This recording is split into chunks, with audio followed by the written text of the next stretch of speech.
Kevin Chaos here. I'd like to talk about auras. Auras seem to be a popular curiosity right now. Someone asked me how to say them, but I'll have to go into that later. First, I'd like to describe what an aura is and a few misconceptions about black auras. Aura is a bioelectric field around the body. An electrical field produced by biological living beings about an inch or two around their body. For some who have meditated regularly, it might be much larger, but this seems to be the average for most people. Now, the aura is like your soul, in a way. A little bit bigger than your body, carrying, transmitting, and receiving constantly different information. The whole "I'm not touching you" thing actually works because you actually are touching that person. You're disturbing the electrical field around that person's body. I was really amused as a kid when I could not really tickle my sister and watch her lose it in hysterics. There's amazing, incredible things you can do in programming yourself or someone else's aura, but that also will have to be talked about another time. So, the aura is your spiritual extension, you could say. A bioelectric field around your body that contains various information and abilities. Okay, that being said, colors of the aura. Now, this is a little bit harder to discuss because, see, your perceptual third eye, your pineal gland, it might be unique to you.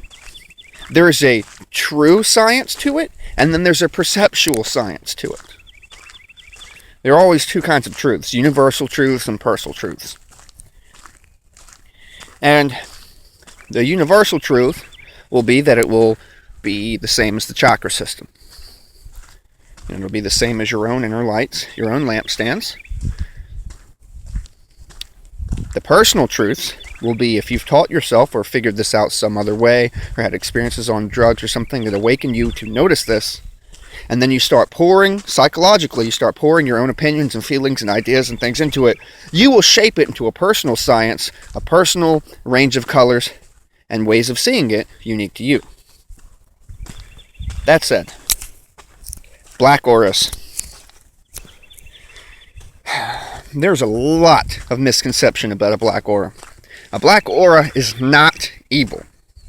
Okay? See good and evil in another video, however, going with the traditional definitions and how people see it. Okay? A good person, or an angelic being, often hides their good deeds. They hide their miracles. They do it for the sake of being good. They don't need everybody to know. Would you see anything? Imagine, Santa comes in the middle of the night, right? Tooth Fairy comes in the middle of the night. All unseen, bringing you joy for the sake of bringing you joy. Not for the thanks, the recognition, the reimbursement, not for the looks of adoration. Just because it is good to do. Alright, so they don't need to display all that extra power. The simple fact that you're happy is good enough. That's good. Okay. Evil, darkness, ego, self-appointed power, it's not the same way in their perceptions. Think about it, okay? Their power and their recognition and how they see themselves comes a lot to do with other people's fear or respect or what have you. That level of attention and perception. So, they would not hide their power. A black aura actually indicates a very strong level of power. But you see, where positive beings might hide it and have no need for everyone to know, more negative beings would want you to know. They would be theatrical. They would show off. They would love for you to know that we're not one to be trifled with, yeah? That's the truth about black auras. Now, there is a lot of statistical evidence that it is more likely that you'll see a black aura on a person or a being and it be bad for you than good. But it doesn't necessarily mean that it is so. You should look past it and look for information. Look for more information. Gaze. dive deep. You see all of that electrical information, ones and zeros, man. Read it.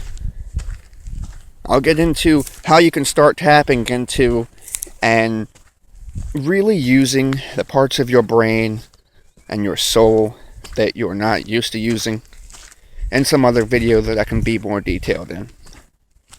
But essentially, that's what an aura is and how the colors are viewed. If you wanted a particular chart as a guideline, I will have to make another video or edit this later with a link in the description. In the meantime, may the public know that I'm working on making my own Android app. It's a whole lot of fun and a lot of work. I haven't made a website in several years. I'm doing all the code, and it's really taken a lot of time. But it's going to be like a magical encyclopedia of sorts. It will discuss all the kinds of things that I talk about in my videos and more, with charts and pictures and extremely, extremely detailed information for any true seekers of wisdom. Laugh at it, love it, hate it. It's not up to me to really care. It's there for your enlightenment and your assistance if you want it. So look out in the future for links as I consider it far enough along to make an initial public release. So far I've covered the chakras in extensive details. I'm going to go into auras next, and as I've made this video in contrast, and I've got a lot of other categories that I plan on dropping into it until my shelf full of 50 notebooks packed of information that was going to be a book becomes a very detailed and little pleasantly simple app.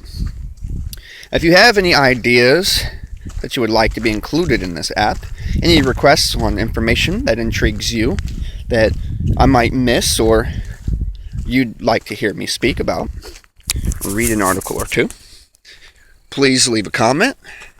My name is Kevin Chaos. Thank you for watching.